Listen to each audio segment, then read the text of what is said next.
polling station in Denver, Colorado, during the election in November. Nick Cote for the New York Times, Washington. State election officials, worried about the integrity of their voting systems, are pressing to make them more secure ahead of next year's midterm elections.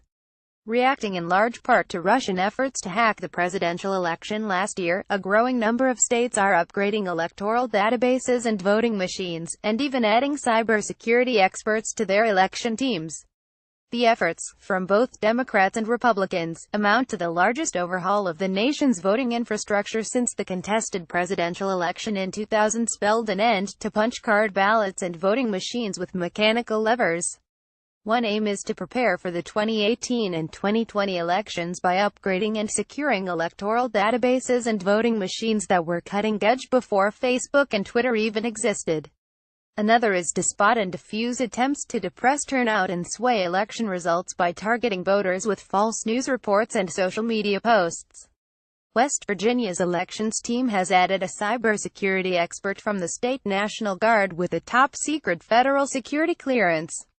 Colorado and Rhode Island will now verify election results via an advanced statistical procedure called a risk-limiting audit. Delaware is moving its voter registration list off the state's aging mainframe computer and preparing to replace a 21-year-old electronic voting system that does not leave a paper record of votes to be audited.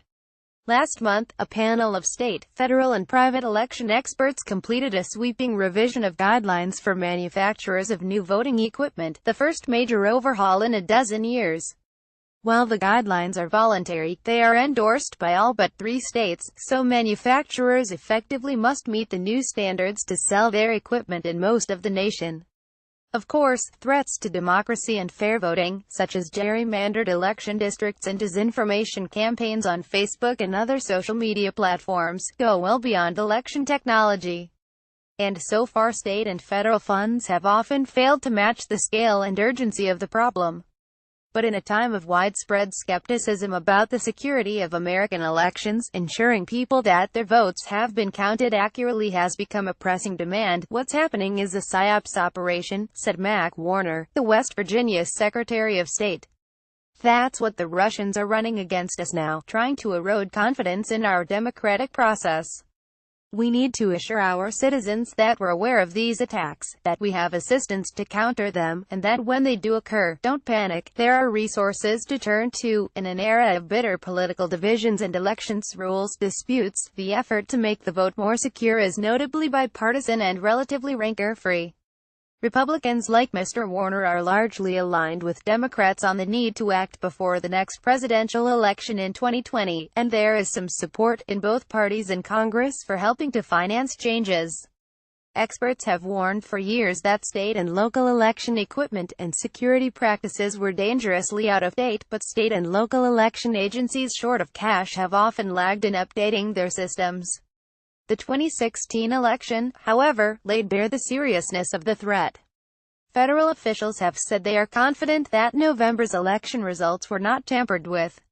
But federal intelligence and security officials were so shaken by Russian attempts to compromise the vote that the Department of Homeland Security designated election systems a critical national infrastructure, like banking and the electrical grid, that merits special protection. The scope of the threat was underscored on Tuesday when a new report concluded not only that widely used voting systems can be breached by hackers, sometimes with almost trivial ease, but that they contain components manufactured in nations like China with a clear interest in undermining American democracy.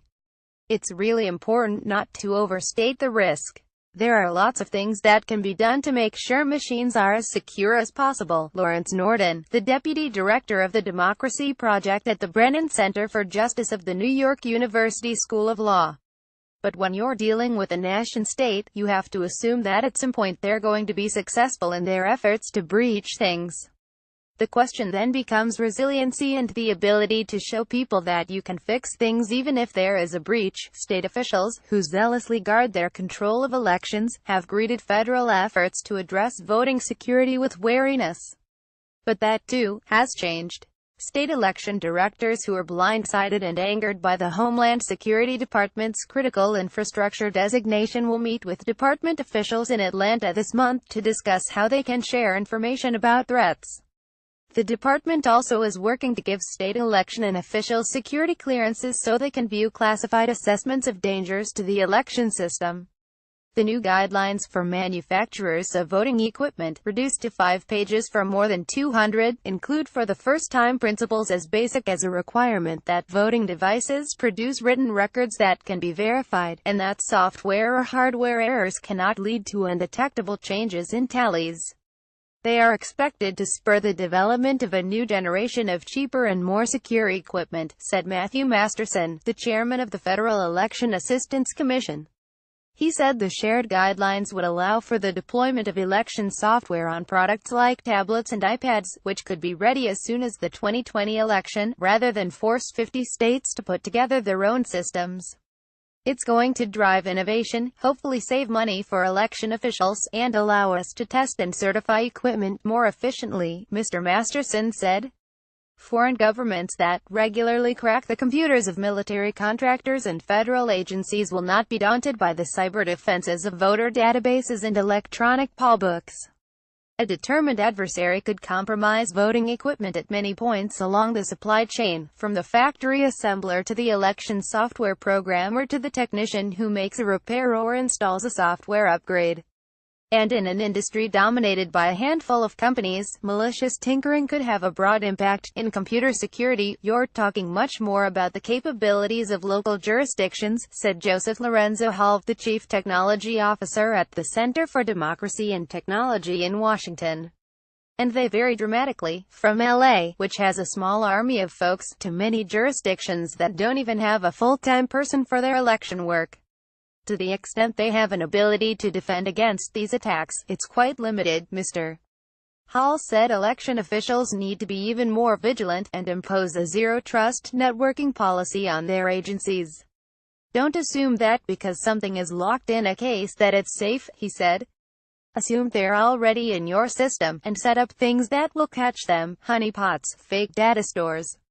If anyone hits them, then you know someone's poking around. For all the expressions of resolve, money remains the biggest obstacle to a complete overhaul of the system. Many jurisdictions rely on equipment bought after the 2002 Help America Vote Act. Congress' response to the problems exposed by the 2000 presidential election allotted nearly $4 billion for new machines and other reforms. Many of those machines are at or past the end of their service lives. Georgia conducted November's elections on voting machines running Windows 2000, and parts of Pennsylvania relied on Windows XP. Most states still use paper ballots that are counted by hand or by machines. But 4 other states besides Delaware, Louisiana, Georgia, New Jersey and South Carolina use paperless systems that leave no audit trail, as do large swaths of Pennsylvania and some other states. Virginia scrapped thousands of paperless voting machines in 2015 after discovering that even an amateur hacker could easily and secretly change vote tallies. A number of states and jurisdictions are replacing old equipment, and Los Angeles County, with 5.3 million registered voters, the nation's largest election district, has designed an election system from scratch, and is asking manufacturers to bid on supplying it. Bipartisan legislation in both the House and Senate would provide a modest amount of federal money for new machines. But prospects for passage are uncertain, and many states are unable or unwilling to fill the breach. The South Carolina Election Commission estimates that it could cost $40 million to replace the state's antiquated voting equipment with machines that used auditable paper ballots. So far the state legislature has come up with $1 million, said Chris Whitmire, a spokesman for the commission. We're using the same equipment we've used since 2004, he said. If $40 million dropped into our hands today, we'd have a paper ballot trail, too. But even states that cannot afford more secure machines are taking steps to harden their election systems and bolster public confidence in the vote. South Carolina has accepted an offer of free cyber hygiene scans of its system by Homeland Security experts. Colorado is upgrading its voting equipment, but it has also begun to receive Homeland Security screenings, added National Guard security experts to its election team, and tacked a basic security measure onto its voter registration database: 2-step authentication for anyone seeking to log into the system. State election officials are now in regular contact with federal security and intelligence agencies about threats to the vote, said Trevor Timmons, the chief information officer for Wayne W. Williams, the Colorado Secretary of State. "I've spent more time talking to three-letter agencies in the last year than I have in my entire career," he said.